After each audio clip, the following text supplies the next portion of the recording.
নমস্কার বন্ধুরা, দেখো আজকে আমরা সন্ধ্যায় একটা জলখাবার বানাচ্ছি। লুচি বানাবো।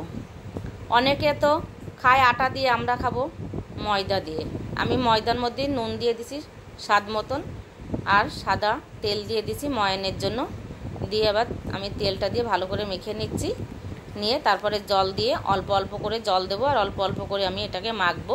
শক্ত শক্ত করে মাখবো, যার জন্য তেলটা কম টানবে। আর নাহলে তেলটা হু হু করে টেনে নেয়, কিন্তু যদি ময়দা মাখা নরম হয়।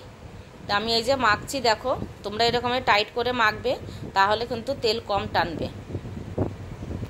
এই দেখো শক্ত শক্ত করে মেখেছি।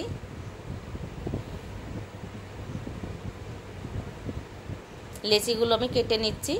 আমরা একটু বড় বড় লেচি কাটি, কেন ওটা 8টা 10টা না খাইয়ে 3টে 4টে খেলেই পেটটা ভরে যাবে, সেরকমভাবে আমরা লেচিটা কাটলাম। আমি লুচিগুলো সব ভেজে নিলাম। আমি কড়াইতে তেল দিয়ে দিচ্ছি, গরম হয়ে গেছে। এবার একটা একটা করে আমি লুচি ভেজে নেব। বন্ধুরা, এরকম শক্ত শক্ত করে বেললে কিন্তু লুচি ফোলেও ভালো। দেখো আমার লুচিগুলো কি সুন্দর ফুলছে।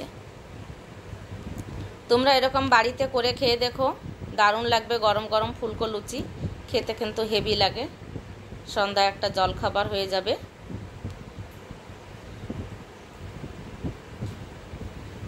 আমি আবারও একটা ভেজে নিলাম।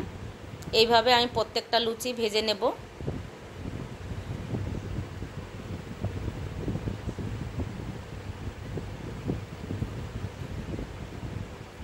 দেখো আমার লুচিগুলো কি সুন্দর ফুলছে, আর লাল লালও হয়েছে। আমার ভাজা কমপ্লিট করলাম। টাটা, নমস্কার, তোমরা সবাই ভালো থেকো।